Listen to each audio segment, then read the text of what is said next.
Welcome to Realizing Real Estate.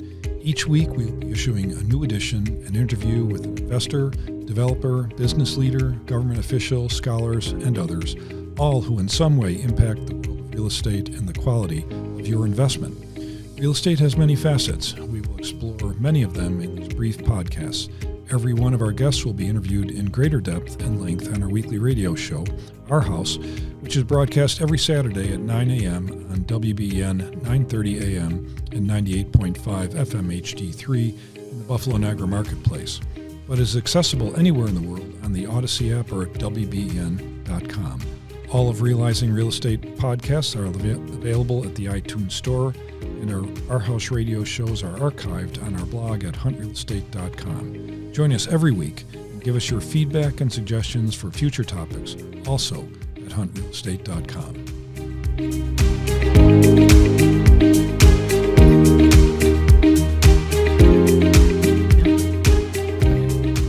Welcome to the newest edition of Realizing Real Estate. This is Peter Hunt, and I have in the studio with me today Jennifer Maxian, who is the Career Development Director at Hunt Real Estate, and we've been engaged in a conversation off-air about really kind of the future of how buyers will interact with real estate agents, and real estate agents will then interact with sellers, and what that means in light of what you may have heard about in terms of lawsuits and the settlements that resulted from that, which resulted in the major real estate organizations in this country paying a lot of fines, in effect, through the settlements of those lawsuits. But in addition to the cash, there were a whole bunch of rules and regulations that were, I don't know if they were imposed or what it was, or it was part of the settlement. So what exactly happened, Jennifer? So this lawsuit resulted in a settlement that NAR entered into that had some practice changes. NAR meaning National Association of Realtors. Yep.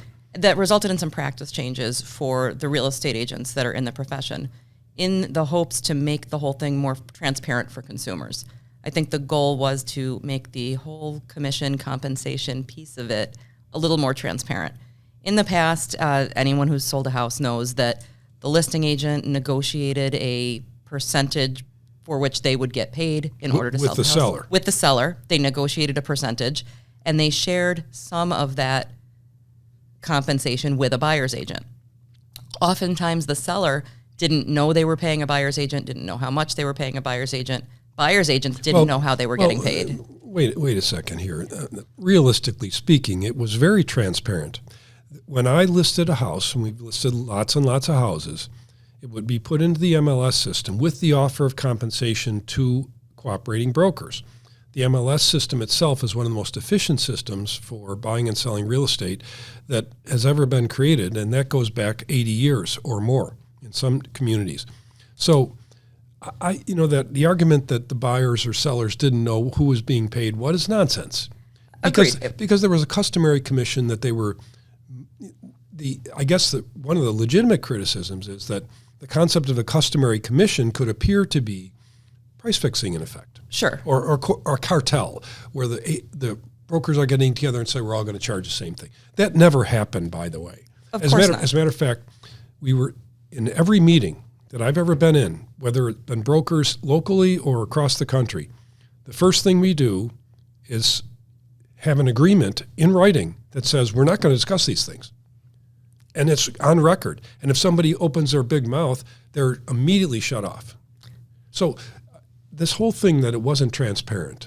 Well, I think the piece that wasn't transparent was how much of that agreed upon commission with the seller, where that was going. I don't think the sellers understood how it was distributed.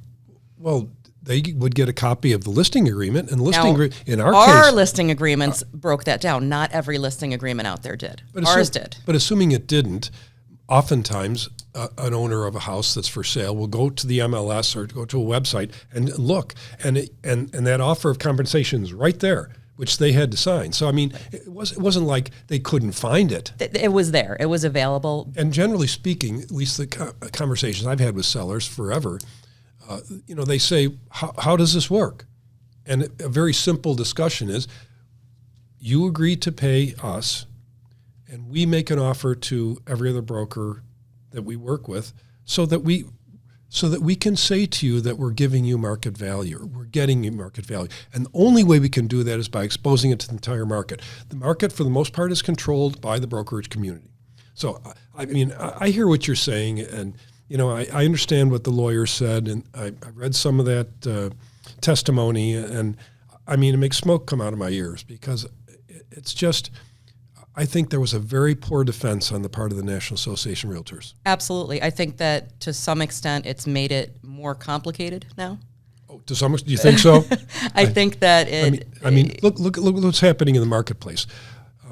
My son Charlie Hunt has done an excellent job of educating our people on, and you have too, in terms of getting people to understand what we now have to do. Our people go out into an offer situation, and the other agent may have no clue. They may have no buyer agency agreement signed. Right. And in that case, you know, we have a real problem, I think.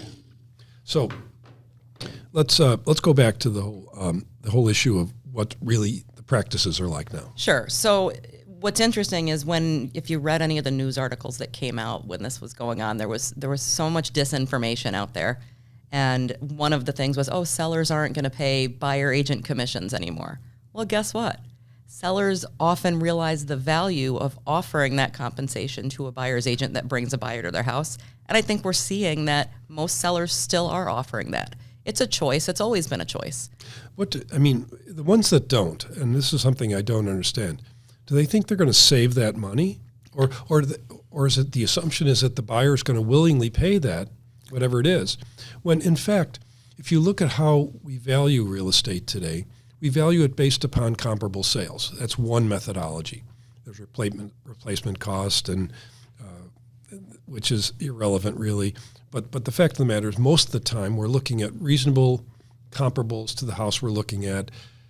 Embedded in the price that appears in the records is a commission. Sure. And it has been for forever.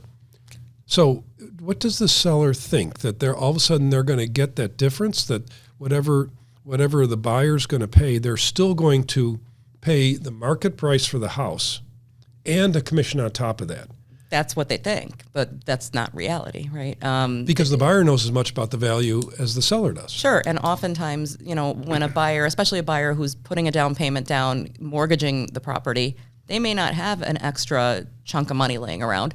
So not offering to compensate a buyer's agent could take your house out of the running for that buyer. Right, it's not the agent's decision in that case. The buyer is saying, I can't afford to buy this house if I have to pay X amount on top of everything else to close. And buyers, in fact, will then rule out even looking at a house. Sure. If there's no opportunity for their agent to be compensated via the listing commission, effectively. Sure. And I think that's a real injustice. And I think of all the things, all the aspects of our demographics that are going to be affected by this, it's going to be the younger first-time buyers. No question. And negatively. And I happen to believe that the national associations could have created a much better argument about why the system that's been in place for so long works and who it works for. And right now, we've got to go through these extra explanations. And the other thing, too, that I'd like you to comment on, that initial discussion that we now have to have with a buyer, that's often awkward. And we know it's as awkward for a real estate agent as it is for the buyer, because the buyer says, I want to look at a house. Right. Can't you show me a house? Right. And the answer is yes, but now before I can show you a house, we need to sit down and go over this agreement of how I'm going to be compensated prior to me showing you the house. It's an awkward conversation sometimes to have when you're first meeting a buyer. You haven't had a chance to develop a relationship yet. So, you know, it can be awkward. The good news is I think most buyers understand that we don't work for free, and they're willing to have that conversation. Going back to the pre-settlement days, at least in New York State, there was the issue of what's called a first substantive meeting. And that was when you were supposed to have the agency agreement signed. What is substantive? I never saw a definition of that. Maybe it exists someplace. But my belief is that the first substantive meeting is after you've gotten to know somebody. I mean, if somebody walks into an open house, is that a substantive meeting? Not if they just walk in, but depending on the conversations you have with them in that open house, it could transition into one. Yeah, exactly. So what's the threshold? Right. When does it become substantive? And at that point, is that when I get the agreement signed? And we still know today that the weaker agents in every market that we're in, they might get to it or they might not. And we know that contracts are still coming into offices with the buyer agency agreement signed the same day as the contract. Well, I suppose that's a substantive meeting. But, is that the first one? Probably not. Anyway, this is a broad topic, and I'd like to have you come back and elaborate on actual experiences, because we talked about theory today, and I'd like to see if we could explore experiences in another version of realizing real estate. I would love to. I'd like to thank you, Jennifer Maxian, for joining me today, and I'd like to thank our viewers, and we'll be back again soon with a new episode of Realizing Real Estate.